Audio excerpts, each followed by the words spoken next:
Hey guys, welcome back to my YouTube channel invest my way. आज हम लोग जानेंगे साधना नाइट्रो केमिकल्स लिमिटेड के बारे में कि ये जो स्टॉक है, इस स्टॉक में हमें से पैसा इन्वेस्ट करना है या भी नहीं, वो हम लोग जानेंगे इस वीडियो में।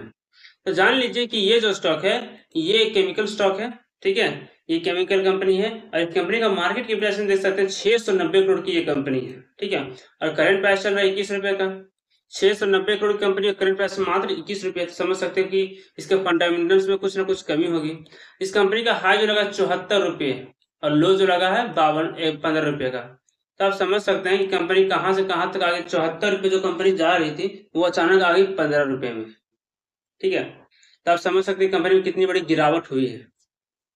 और अगर कंपनी का पीई देखें तो 91.3 का है और बुक वैल्यू देखें तो 8 रुपये 52 पैसे का है। और कंपनी आपको डिविडेंड भी देती है 0.71% के हिसाब से, और कंपनी का ROE 2.98% के हिसाब से, और ROC 5.88% होता है। ठीक है, अगर कंपनी का देखें तो पिछले साल का प्रॉफिट कितना है, 688%। आप सोच सकते हैं कितना बड़ी बात है इस कंपनी की। ठीक है, और पिट्रेस्की स्कोर देख सकते हैं 6 का है। ठीक है, अब कंपनी का जो प्लेज परसेंटेज देखें तो कितना है, 52.7%। ये सबसे बड़ी बात है कंपनी का कि कंपनी का जो शेयर जो है वो गिरवी है।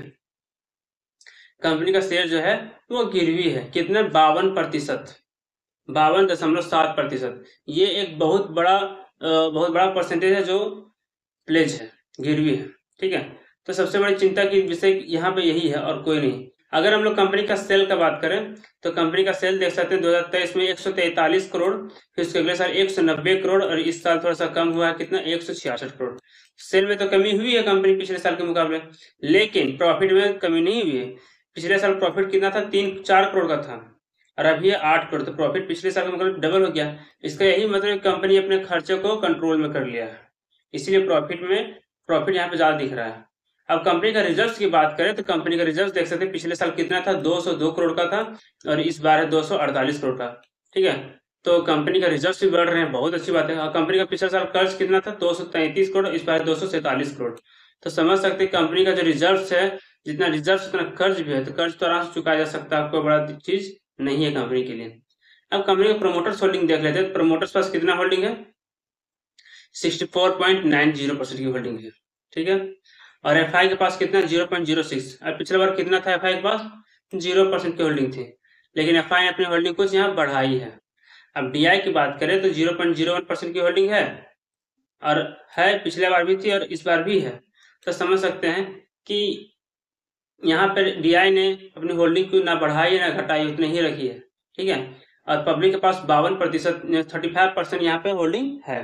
ठीक है, ओवरऑल देखा जाए तो सब कुछ अच्छा है इस कंपनी में, लेकिन एक चीज खराब है। क्या, उस कंपनी का जो शेयर है वो प्लेज है, गिरवी है। ठीक है, एक यही बात है। अगर ये कंपनी इस शेयर को अगर वहां से क्या कहते हैं, गिरवी से हटा लेती है कंपनी, चुका देती है पैसे वहां पर, तो फिर ये हो सकता है आपको जो शेयर दिख रहा है 21 रुपए में, यही शेयर आपको दिखेंगे 50-60 रुपए में। ठीक है, तो यही शेयर आपको दिखेंगे और इसके प्राइस बढ़ जाएंगे। और बाकी ओवरऑल सब ठीक है, कंपनी का सेल बढ़ रहा है, प्रॉफिट बढ़ रहा है, कर्ज जितना है रिजर्व भी उतना ही है। चलो ठीक है, और पिछले साल का प्रॉफिट बहुत ही शानदार था। ठीक है, और कंपनी आपको डिस्काउंट प्राइस में मिल रही है। तो ओवरऑल देखा जाए तो ठीक ठाक कंपनी, आप इसमें इन्वेस्ट कर सकते हैं, लेकिन सबसे बड़ी समस्या यहाँ पे प्लेस का है। आपको क्या लगता है इसमें इन्वेस्ट करें या ना करें, मेरे को कमेंट करके जरूर बताएं। लेकिन इसमें प्लेस ज्यादा है, इस तरह की शेयर से आपको बचना चाहिए, और इतने ही प्राइस में आपको और अच्छे शेयर भी मिल जाएंगे जिसमें आप इन्वेस्ट कर सकते हैं। लेकिन आपको क्या लगता है, मेरे इस वीडियो के नीचे कमेंट करके बताएं कि खरीदना है या नहीं खरीदना है, और आने वाले समय में ये मल्टीबैगर बनेगा या नहीं बनेगा, वो कमेंट करके बताएं। और वीडियो अच्छी लगे तो लाइक और सब्सक्राइब करें। Thank you.